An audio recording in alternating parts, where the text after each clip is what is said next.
H ニュースチャンネルへようこそ。安全で幸せな1日を。皆さん、こんにちは。墓に住むマオシャンダイヤモンドバックの友人の超自然的な物語について話すのはこれが最後です。ケヤマダイヤモンドバックは、ケヤマ総主教、天使邸宅の支部です。彼らは独立したシステムを持っています。天皇氏は明の時代から伝わっており系譜がある。修行後、感情を持ち、霊体の言葉を聞くことができ、時には霊体を見ることもできます。外部には伝わらない秘密のテクニックもあります。台湾ではほとんどが木戸モーヤマ派ですが、数は非常に少ないです。ケヤマ州といえば、誰もが必ず、を思い浮かべるでしょう。今回は、呪文を唱えることに関する3つの超自然的な物語について話します。以下の物語は一人称で語られます。ある日、緊急に助けを求めに来た友人がいます。彼は立ち往生していると言いました。それから私はあなたにその方法を尋ねました。すでにあなたは幽霊や神をずっと信じていませんでしたか？それから彼は自分に何が起こったのかを私に話しました。ある時、車を運転中に山道で交通事故に遭ったとのこと。自動車事故は私の目の前で起こりました。その時、車のタイヤがパンクしてしまいました。運転者はブレーキを踏んだものの、車は故障した。車は依然として横転し、そのまま谷を下っていきました。私はすぐに警察に電話しました。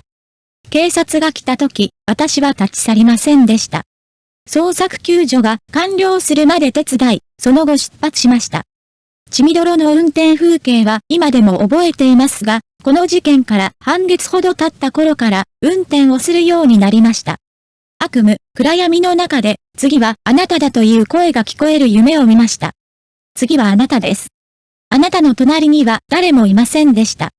しんさんでしたが、声はありました。その声には何の感情もなかった。恐怖で目が覚めて眠れませんでした。夢だったらいいのに、と言いたいのですが、予想外に事故が始まりました。車を運転していたら、突然ベルトが切れてしまい、電源が入らなくなりました。ハンドルが全く動かなくなりました。すると後ろの車が私に衝突しました。電柱に衝突し、車に直接閉じ込められてしまいました。幸いなことに車内に怪我はなかった。でも一番怖かったのは、突然助手席に座っていた血まみれの男が私に微笑みかけているのが見えたことだ。その男性は、もうすぐそこまで来ているとさえ言いました。とっさに叫ぶと、その男は目の前にいた。それはゆっくりと消え、そして私は何らかの理由で気を失いました。目が覚めると病院にいました。怪我はしたものの、大したことはなかったのですが、最近、疲れを感じるとこの音が出ます。仕事終わりに乗ってます。バイクで帰宅中、右折してきた車に追突されました。すると、男か女かわからない、血まみれの人が遠くに立って、私に微笑みながら手を振っているのが見えました。死ぬほど怖かったです。彼は私に、残り時間はあと1回だけ、またあなたの番だ、とも言いました。私はすぐに立ち上がって混雑した場所に走りました。幸いなことに、私は立ち上がってそれに触れました。夫の向こうで、さっき床に落ちたバイクを直撃した車があった。もし起きていなかったら、あそこで死んでいたでしょう。お願いです。あなたが練習しているのは知っています。私を助けてください。こんな感じで友達の言うことを聞きました。私はペンと紙を手に取り、幽霊の様子を描きました。私は友達にそれが彼なのかと尋ねました。彼は恐怖のあまり、はい、彼です。と言いました。それから彼は体中が震え始めたので、私は彼の頭と顎から降りて、落ち着いて、なぜ震えているのですか？と言いました。あなたが出会ったのは悪霊ではなく、恩を返しに来た人でした。大きな音を立ってたので、あなたがおならを鳴らしていると言いました。彼は、どうしてそんなことが可能なのかと言いました。私は友人に、そうでなければ、彼はドアのすぐ外にいるので、そうでなければ、その仲の良い友人に尋ねました。そして、友人は怯えた顔をしてうなずき続けたので、私はコミュニケーションを始めました。私は言いました。なぜ私の友達をフォローしているのですか？彼は、逃げずに警察に通報してくれたことに感謝したい。と言い、私は続けて、本当に交互に逮捕してないんですか？と言いました。私の友人は連中に衝突しました。どうしたの？するとアーピオさんは、もし叫ばれていなければ救出に時間がかかり、抜け出せなかったかもしれないと言いました。それから私は尋ねました。2回目はどうですか？私の友達がバイクに乗っている時に2度目に交通事故に遭った時、あなたは何と言った？しかし、このアーピオは、怖がらせなければ惹かれて死ぬだろうと言いました。私は言いました。人を救う前にどうして死ぬほど怖がることができますか？人々を救うため？はい、わかりました。友人を代表してまずお礼を申し上げます。そしてこのアーピオは去っていきました。友人にもこの状況を話しました。これを聞いた友人は笑うことも泣くこともできませんでした。私は黙って脱出のお開け、友人と彼に渡しました。私は彼に話をやめるよう身振りで示し、それから外出するときは脱がないように言いました。そこで友人に大小の銀食器を500もと買ってもらいました。彼の幽霊の友達。事件から1ヶ月が経ちましたが、友人は全身に怪我をしましたが、元気でした。私のところに来て、今回何が起こったのか教えてください。仕事中に足場を投げようとしていたが、幽霊の友人が太い棒2本を使って阻止したと話した。彼は助けられた時、幽霊の友人が彼に話した後に消えたのを見たので、どうすればよいかを尋ねるためにここに来ました。その幽霊の友人を見つけたので、お礼を言いたくて行こうと言いました。事故が起きた山に行ったので、金神のお供え物を買ってお礼を言いに行きました。それ以来、友達は暇な時は必ずあそこに行って、幽霊の友達のために金神を燃やすようになりました。一部の幽霊は本当に人間と友達になることができますが、双方が適切な距離を保っている限り、それほど問題はありません。しかし、一部の幽霊はそうではありません。例えば、次のように、私はかつて父親との出来事に対処しました。ゾンビは一般にゾンビとも呼ばれます。多くの事件に対処するうちに、幽霊もただの人間であることに気づきました。例になった彼らは、自分を憎む者をさらに憎むようになる。嫌いな人はさらに嫌いになり、嫉妬しやすい人はさらに嫉妬しやすくなり、だからやんちゃな人が多いのです。これから話す内容はかなり特殊なので、羨ましがる友達がいたら当日に写真を撮りました。ただ見ないでください。もちろん、感覚能力のない人には、墓の束しか見えないでしょう。その夜、食事をしようといつも通り過ぎるお墓の近くを通りましたが、ここはとても賑やかでした。店主よ、私たちを助けてください。誰かが私たちを助けたいと言っているのをずっと聞いていました。これを聞いたとき、彼らを助けた恩返しとして、毎日呪文を唱えるための材料を探しにこの墓地に来たると言いたかった。それで、お腹いっぱい食べた後、家に帰って、古い5サンダーを拾って火をつけました。5サンダーを開くのに役立つように爆弾を開けました。私は5サンダーズの煙と金馬の実を持って墓地へ向かいました。墓地に入るとすぐに煙が充満しているように感じました。私は墓地の4つの地点まで歩き、5サンダーに火をつけました。中心点に戻り、代わりにスモークを使用しました。シャンダイはここのおじいちゃん、おばあちゃん、兄、姉に、この道はここに属さない住民を追い払うのに役立つと言いました。上手に隠れて、ここに属さない兄妹は全員出て行ってください。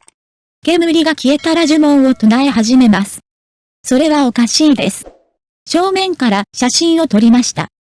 確かに、この場所は傾いていますが、私のタバコは斜めに置くことができます。タバコに火をつけると、後ろから足音と何かをノックする音が聞こえ始めました。それで私はビンローを食べて、タバコに火をつけて待ちました。これら3本のタバコの火が消えた時、魔法のようなことが起こりました。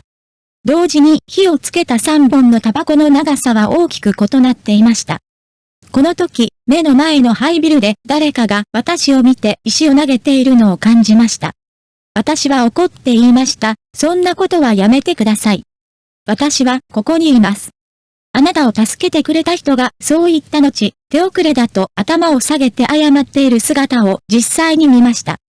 タバコはほとんどなくなりました。私は雷の命令を受けて地上にいる友達に隠れるように頼みました。私は追放の呪文を唱えた。これを唱えた後、一陣の風が墓地の出口に向かって吹き抜けた。よくやった。それから私はさらに3本のタバコに火をつけ、四方八方にお辞儀をしました。帰ろうとした時、たくさんの人からありがとうという声が聞こえました。魔法のようなことが起こりました。私はこの煙の多い場所に座っていましたが、蚊が最も多い夏には全く蚊がいませんでした。蚊に刺されると特定の幽霊とコミュニケーションが取れると言われていますが、全員ではありません。例えば、前回の話で電話が鳴ったのですが、あれは誰だったのか不思議でした。携帯電話を見ると、何度か電話をかけてきたのは友人だった。午前3時頃でした。電話に出ると、早く家に来てください、と言われました。まだ起きていなかったので、何が起こったのか尋ねました。何かあった?すると友人は、私の弟は幽霊に取り憑かれていると言いました。早く私の家に来てください。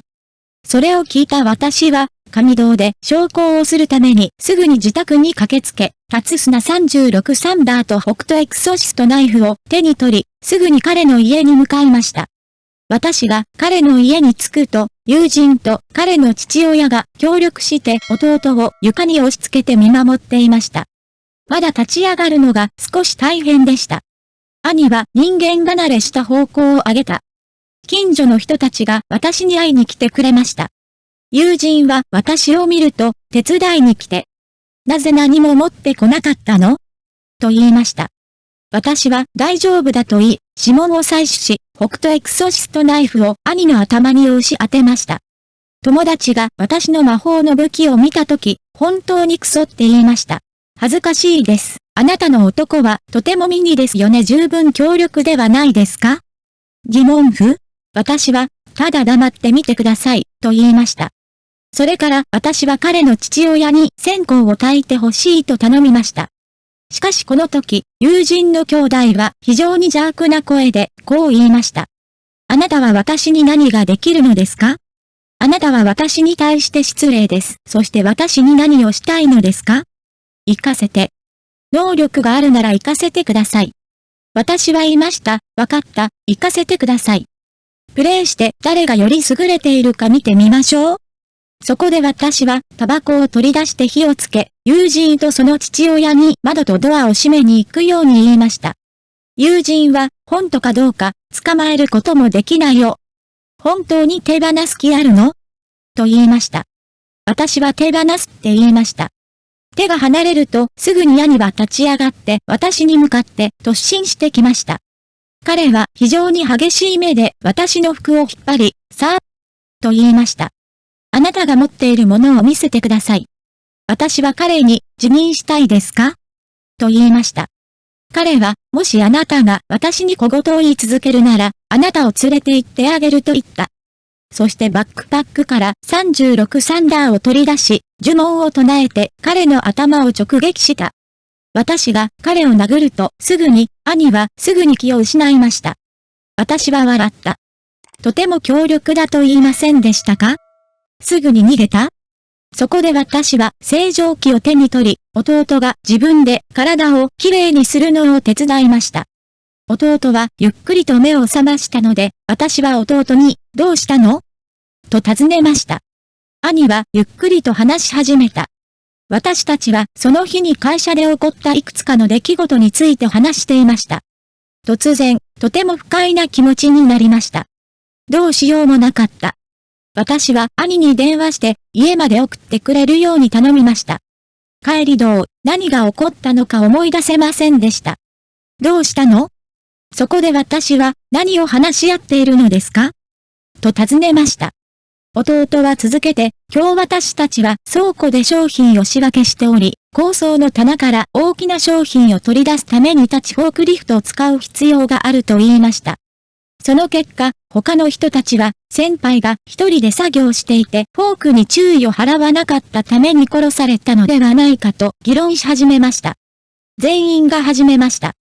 私は彼の下手さに笑ってしまったのですが、その笑いの最中に、倉庫にあった数本の水銀灯が突然爆発し、突然火災警報器が鳴り響きました。御社に伺いましたが、当時、人の死亡については対応していませんでしたか？弟は、彼らは外国人ビジネスマンなので、このようなことは受け入れられないと言い、相手にしませんでした。聞いてみると、あの時彼に取り表いていた幽霊だったのだとわかりました。それから私は彼が追い出されたと言いました。今からあなたのためにを書きますので、それを持って行ってください。少なくとも2ヶ月は持ち歩く必要があります。家族全員が私に、ありがとう、と言って、私は出かけました。友人が私を送り出し、あなたのものはなぜあんなに小さくて強いのですか？と尋ねました。ただ言いたいのは、サイズは重要ですか？重要なことは、私はマナと呪文について話した後に去ったということです。物語は無事に終わりました。以上が、毛山講和雑魚の超自然的な物語です。呪文といえば、私は最近、かなり効果があると思われる呪文を学びました。興味があれば、この呪文に従って学ぶことができます。パワー。今日の話はここまでです。コメント欄にはさらに超自然的な話があります。下にスクロールして読むことができます。ぜひ記事を私に投稿してください。次回を愛しましょう。